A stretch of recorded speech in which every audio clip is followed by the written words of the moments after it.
welcome to In the Rising podcast. My name is Bettina Brown, and this is the platform from which I talk to you about living a life to its fullest without guilt and regret, so that you live empowered, independent, and free.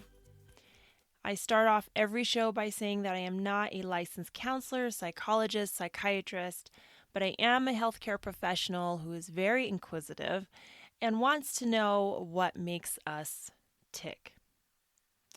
So if this topic today or any of these topics listed below are of interest, go ahead and subscribe or send me ideas, comments to Bettina@intherising.com, and that is in the comment section below. So welcome to episode 22. I am excited to share this one with you. So a lot of times I do what they call batch podcasting, where you make several shows all at one time and you kind of pick your topic, put them all together, you set them up on whatever server you have, and then they just produce every week and you get, a month off. And every once in a while, that's way too complicated and way too in-depth for me, and I do them the night before. And this is one of those nights. And I was even asked by someone like, well, what's your next show going to be about? And I was like, I don't know. Sometimes I do just let them come to me.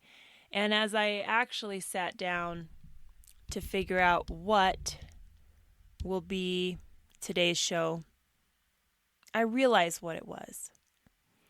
So right now in current times, and I don't know when you are actually listening to this, but we are in the middle of COVID, either one of those, 19 pandemic situation, and still a lot of stay-at-home orders, still only essential people working. Makes you feel kind of non-essential just to be called not essential, or you're not in the essential group. It's kind of weird.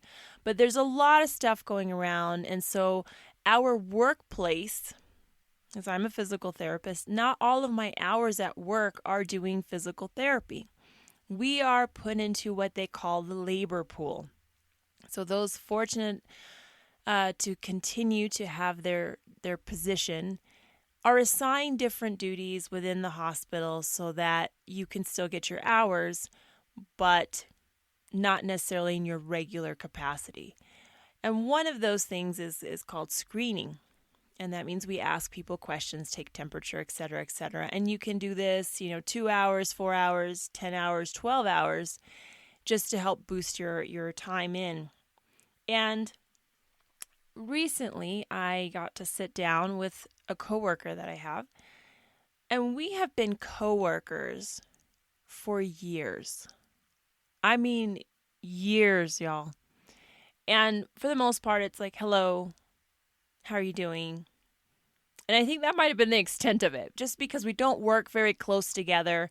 We never sat anywhere near each other during lunch meeting or so. But here we were together doing one of these screening opportunities.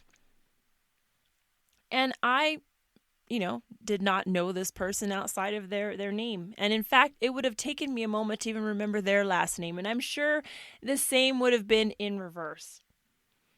But what was really neat is that through that time together, having conversation and laughing and sharing some of our life stories, we realized, at least for me, I realized how much we really had in common. With one another. How many stories were similar where we could express empathy because we'd been there, or sympathy because we hadn't been there but felt for each other. And there was just a nice conversation back and forth, and ease and comfort and expression of vulnerability. And that was really one of the highlights of my year so far. I have to say that. It was really one of my greatest highlights because I got to tell stories of my childhood, crazy stories of college, and those are crazy. Some of the happiest moments and some of my greatest letdowns. and how I felt now and what I thought and how I wasn't sure of a lot of things. Basically, vulnerable and raw and unedited. You know those moments when you meet someone and you talk and you don't know the superficial information, but you know the deep stuff, those kind of conversations. And what was so great about it was that I did not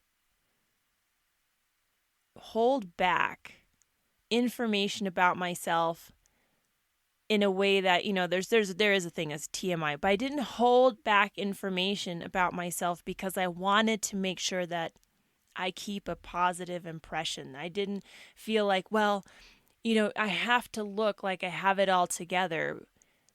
By just letting myself be myself and letting my stories and my perception then and what I gained out of it, what I learned out of it, what I maybe didn't learn out of it and had to learn 3 more times, that was actually what gave us that connection.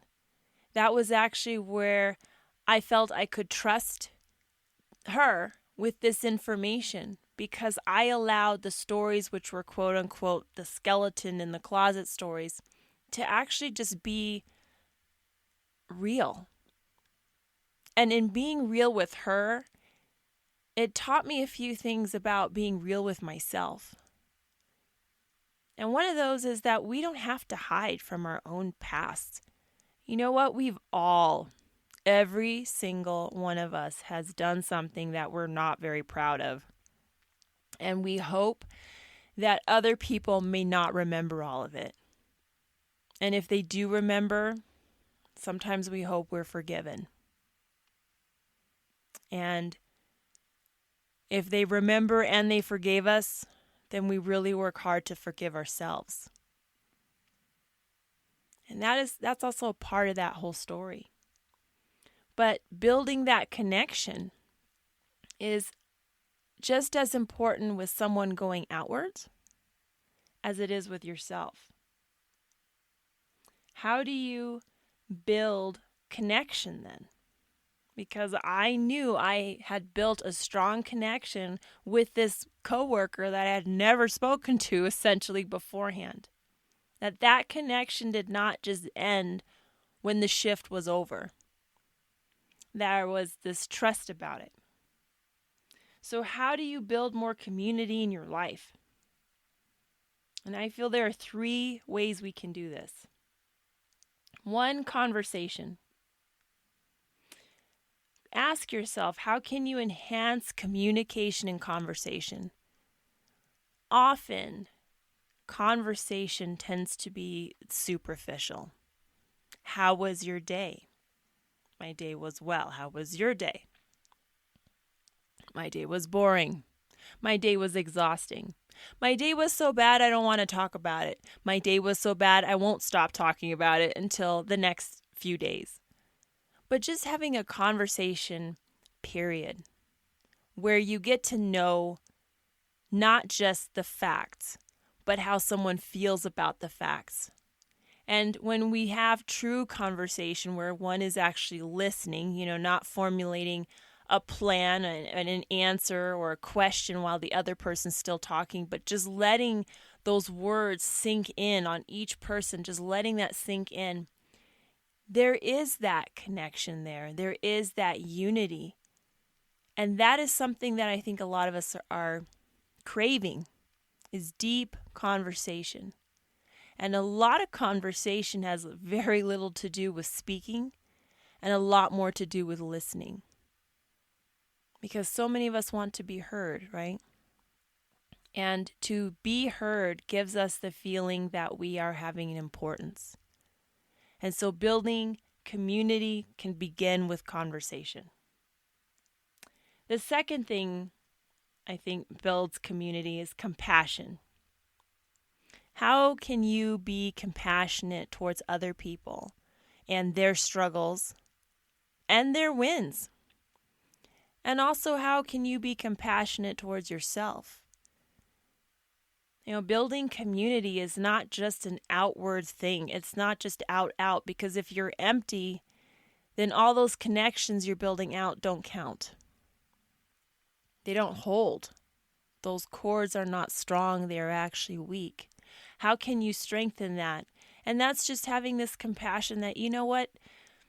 You give yourself permission to be a human being. And you give other people permission to be a human being, because that's what it's all about. We're all here learning. And yes, I do feel some of us learn a little bit quicker than others. But I will say that some lessons I have learned them so many times. I should be an expert just because of the number of times I've gone through the lesson. But just having compassion with myself and like, well, that was clearly not my strength, right? When you do interview questions, they always ask, what are your strengths and what are your weaknesses? Well, some lessons I have to learn over and over. As a matter of fact, I have to go back to the post office because I re-lost my post office key. I don't do well with keys at all. And this is the second set I've lost. And I've searched everywhere. I just don't know where that is. It's just, keys are, and location is not a strength of mine. It's just not. And I was very upset with myself because something was delivered today from Amazon and I can't get to it. I literally cannot get to my package. But I extended a little bit of compassion to myself. And here I'm telling you the stuff about it as well.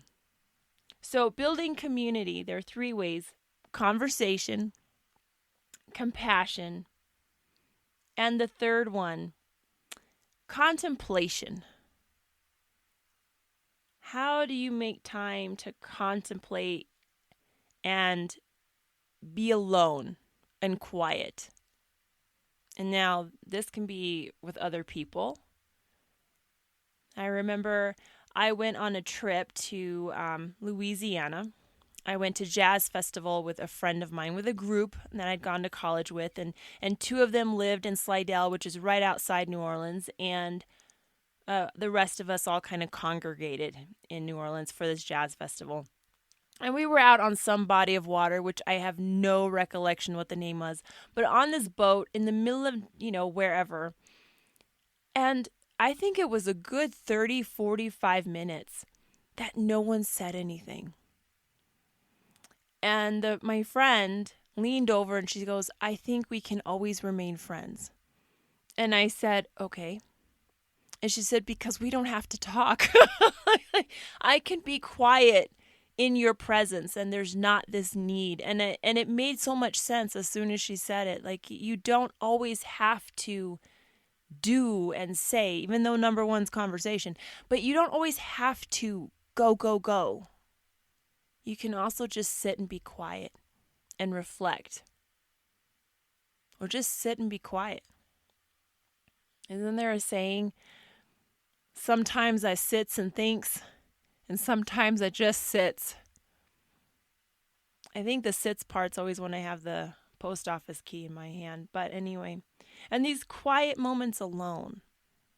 I think besides the fear of dying, not living your life to the fullest, people are actually afraid to be alone.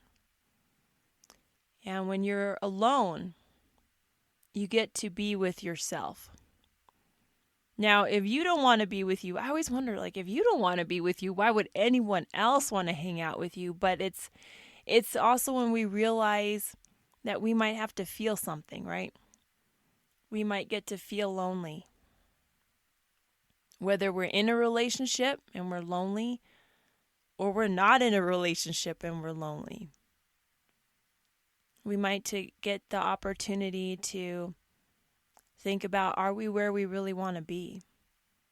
Location-wise, country-wise, career-wise, financially, spiritually, family-wise. Are we where we had hoped to be by this point in our life? Are we nowhere near the point we hope to be at this point in our life? But getting to have that moment alone gives your brain a chance to stop acting and stop doing and stop thinking. And the better community that you build with yourself, the stronger and more effective relationships you can build with other people. And so that building of community is with conversation.